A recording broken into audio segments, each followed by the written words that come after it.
Quando George Lucas organizou a história da trilogia prequel, ele construiu essa nova fase da galáxia acompanhando um elemento que funciona como um fio condutor durante toda a trilogia, que são as fases da vida do Anakin Skywalker.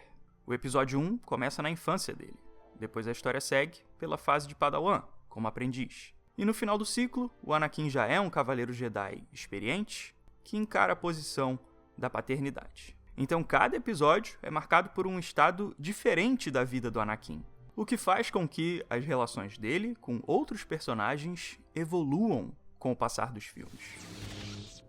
No episódio 2, o Anakin tinha uma posição subordinada ao Obi-Wan, com ele sendo uma figura paterna superior para o seu aprendiz. Don't do anything without first consulting either myself or the council. Yes, Master. Mas no episódio 3, a dinâmica entre os dois fica mais próxima, com eles se vendo como equivalentes um ao outro. And you have become a far greater Jedi than I could ever hope to be. Então, entre esses dois momentos, a posição do Anakin sofre um salto de mudança. E o George Lucas demonstra toda essa evolução logo na primeira parte do episódio 3, na sequência de abertura do filme, para que o público reconheça quem é o Anakin desde o início da história. Os dois Jedi enfrentam uma série de confrontos até chegarem numa luta contra o Conde Dooku. E essa missão acaba formando um comparativo com o passado, com a luta exatamente igual que tinha acontecido lá no fim do episódio 2, o filme anterior. Então, essa sequência de abertura, que compara o passado e o futuro, faz o protagonista se relacionar com vários elementos para mostrar quem o Anakin Skywalker se tornou, no seu auge como um Jedi. Só que, além disso, essa introdução da personalidade dele também prevê quem o Anakin vai se tornar, indicando como a personalidade dele vai influenciar a sua própria queda, o que faz com que a tragédia do escolhido conduza toda a trama do filme. Remember what you told me about your mother and the Sand People? Então aqui, no vídeo de hoje, a gente vai ver como a queda do Anakin é totalmente explicada nos primeiros minutos de A Vingança dos Sith. Help me, Obi-Wan Kenobi. You're my only hope. Fala aí, pessoal, tudo tranquilo? Eu sou o Kaique e sejam bem-vindos à minha série de vídeos sobre personagens de Star Wars, dessa vez pra gente analisar o Escolhido. E pra gente começar, vamos analisar uma das batalhas mais importantes do fim das Guerras Clônicas.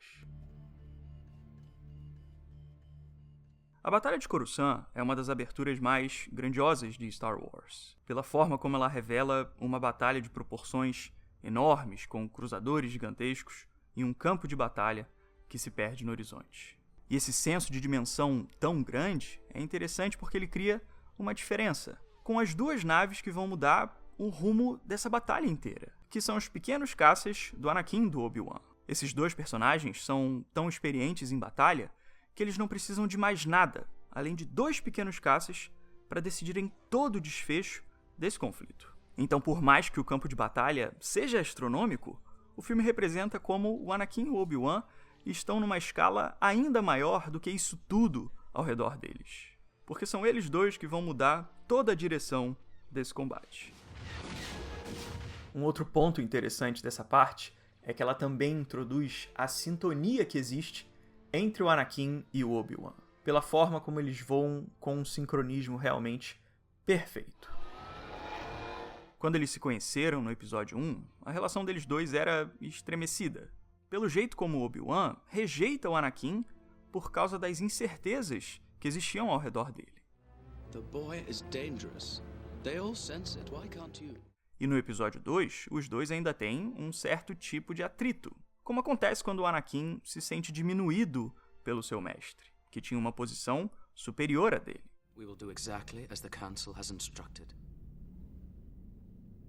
And you will learn your place, young one. Mas depois da evolução do Anakin e de tudo que ele e o Obi-Wan enfrentaram juntos, eles superaram grande parte das suas diferenças e entraram em equilíbrio, com um contando com o outro de forma igualitária. Let us not forget, Anakin, that you rescued me from the buzz droids. And you killed Count Dooku, and you rescued the Chancellor, carrying me unconscious on your back. Na novelização do episódio 3, é dito que, desde o início das Guerras Clônicas, a frase Kenobi e Skywalker se tornou uma única palavra. E é esse tipo de unidade entre os dois que você acompanha no movimento dessas naves.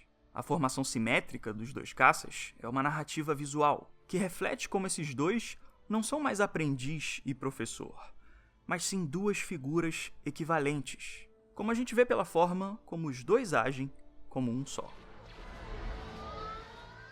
E galera, se liga só, que quem tá trazendo esse vídeo aqui pro canal é a Skillshare, que é uma comunidade de aprendizagem online focada em criatividade, com aulas sobre ilustração, design, fotografia e muito mais. Cara, pra falar a verdade, eu já conheço a Skillshare há um bom tempo, então fiquei bem animado para aproveitar os cursos para melhorar o meu trabalho aqui no canal. E aí, eu fiz o curso de sucesso no YouTube do Marques Brownlee, que foi um curso super completo sobre todas as etapas da produção de conteúdo. Se você curte produção audiovisual aqui pra internet, esse é um curso que eu te recomendo pessoalmente. But yeah, let's take a look around the studio, how we use some of these sets, and then how you can apply it to what you're doing. A Skillshare tem mais de 40 mil aulas disponíveis sobre temas como desenho, edição, pintura e várias outras áreas, e você pode ficar tranquilo para escolher seus cursos, porque todas as aulas estão legendadas em português. É só você clicar aqui na opção de legenda e ativar a tradução. O legal é que com o plano anual da Skillshare, você tem acesso a todos os conteúdos da plataforma e ele está com valor promocional de lançamento por R$ 204. E a boa é que você pode experimentar tudo isso agora mesmo, porque as primeiras 1000 pessoas que clicarem no link aqui da descrição vão ganhar um mês grátis de Skillshare Premium. Então corre lá e aproveita. This is where the fun begins. Então, com a formação de voo deles, a abertura reflete tanto a habilidade extraordinária desses Jedi, quanto a sintonia que eles têm.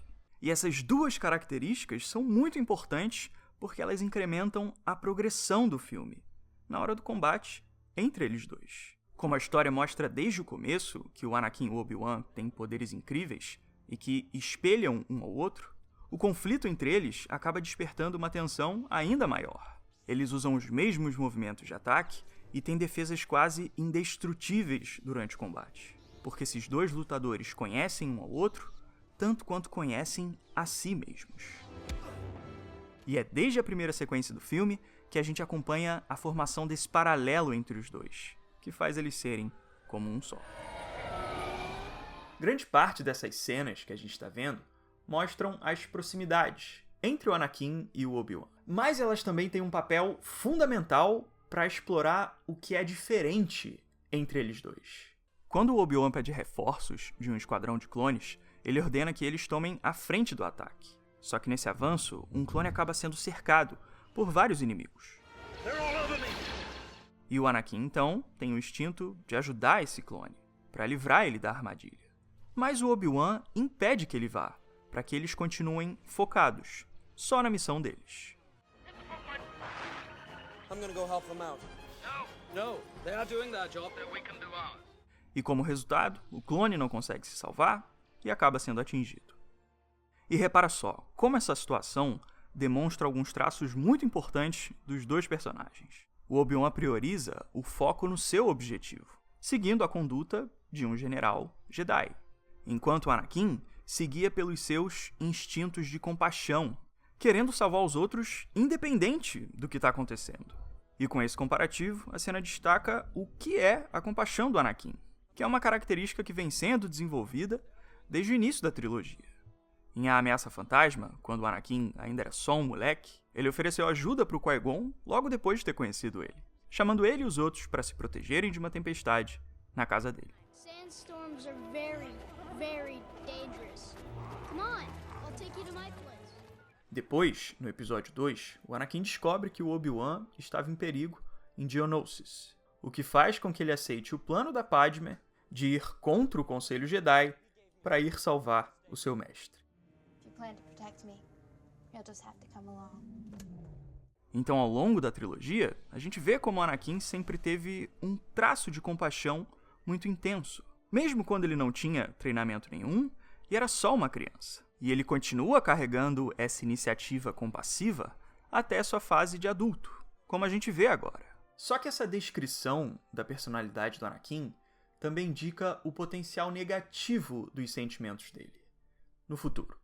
Logo depois dessa cena, o Obi-Wan também fica em perigo quando ele é cercado por vários droids, o que leva o Anakin a ir até o resgate dele. E mais uma vez, o Obi-Wan ordena que ele deixe ele para trás para seguir o objetivo da missão.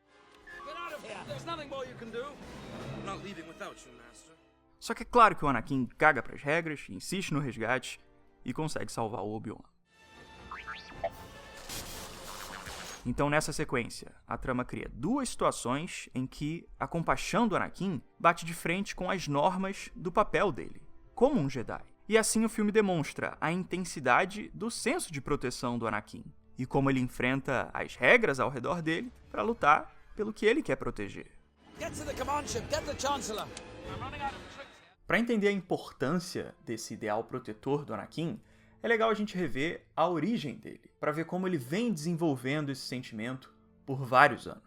Em A Ameaça Fantasma, o Anakin revela como ele já se imaginava salvando os escravos do seu planeta. E quando ele está partindo para começar o seu treinamento, ele promete que vai voltar para Tatooine para libertar sua mãe.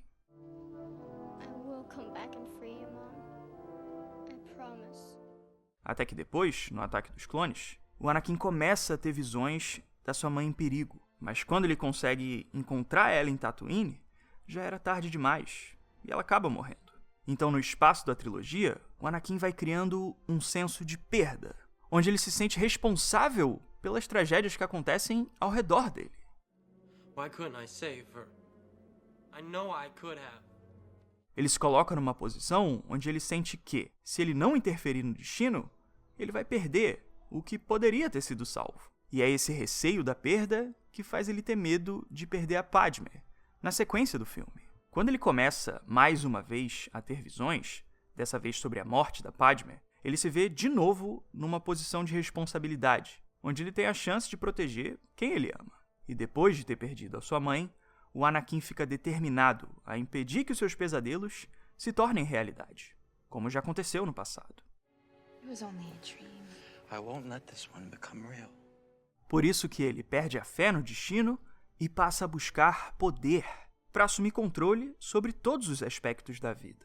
Até que essa ganância poderosa leva ele a querer mais e mais. E é esse caminho que corrompe o Anakin e as motivações legítimas que ele já chegou a ter. And together you and I can rule the galaxy. Make things the way we want them to be. E tudo isso começa a ser mostrado com a boa intenção dele de salvar alguém, como ele faz aqui nessas cenas, quando tenta ajudar um aliado ou se recusa a deixar seu mestre de lado. Mas a parte mais expressiva dessa sequência inteira é o final dela, com um dos duelos mais importantes da vida do Anakin. A sequência do combate já começa logo declarando suas referências ao futuro trágico de Star Wars, com a missão de resgate revelando que ela é, na verdade, um teste para um novo aprendiz dos Sith. O Obi-Wan e o Anakin estão indo em direção ao Palpatine, para que o escolhido seja colocado à prova. Assim como no futuro, o mesmo Anakin levaria o Luke nessa mesma posição, para também ser testado pelo Imperador. Mas isso aqui não é só um easter egg, uma rima aleatória. Ela é a formação de um ciclo, onde o resultado desse primeiro teste se torna a causa da existência do segundo.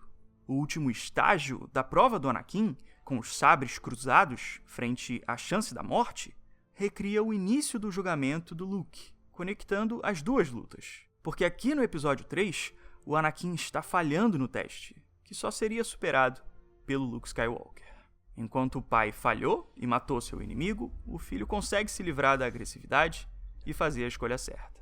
E só assim que a galáxia foi salva. E você enxerga a razão para tudo que vai acontecer no futuro, aqui, nesse momento do dilema do Anakin. My powers have doubled since the last time we met, Count. Good.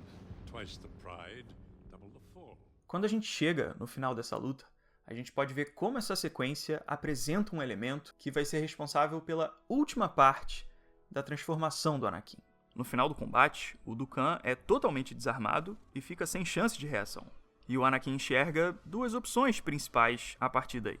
Ele pode prender o Conde, preservando a sua vida, de acordo com a filosofia Jedi de altruísmo, ou ele pode acabar com a vida dele, seguindo a orientação do chanceler Palpatine.